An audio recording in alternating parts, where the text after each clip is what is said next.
kumpa pakat chiu ne rak etua ko ram tum nak nam ni nak kuzaram kip ummi lai mi si ti ati mi vial ti na tu hi kan ram he zau so so chan silau ti kha hun chim ta ka du ka chin nu ha riêng cái tuần nào cả hơi cũng cần sẽ là cái chuyện vừa khả năng biết cái này rồi mà không cho cho bà vẫn chim ta là cái chuyện là lại mi cho u lên nào cần si thì hệ nó thấy vi mô thì cả lệ nhỉ lệ nó mà làm cái thấy chẳng lại nó mà chẳng ngạc chết tin si cái thế xin à thế nên cần ram he athami ram asilau atua US rama kan phan na Australia kan phan na Canada Norway Denmark ram kip kan phan na asinain kan ram ni akan hera chun zai tik pawa kan ngai lau ti kan ngai bel lau kan ni kachin lai chu ti bak kau chu chuban tuk chunin lai mi tampi na hoi le jong kha chim na lo akate tuak kala an ram chunga chuak mi silang mun dia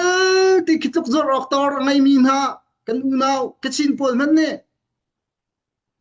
hi ka ram tum na ka phan chang min nen ram en phil na sai lo kachim du mi cho kan ni lai tlanga thing tan ong man kan ngai ti lo ya kan ram phil nik mi kan sia chun mi phun tlaw tak kan selai ti kha ruat na si ti kha chim du mi chu se ya tu zonga thu choi kan her nan ha ra ni kan nam khatalai nan ra kan nam kan ti khatalai nan kan nam than kan mai tonin ra hek ni ton kau kan ti lewa khatalai nan kan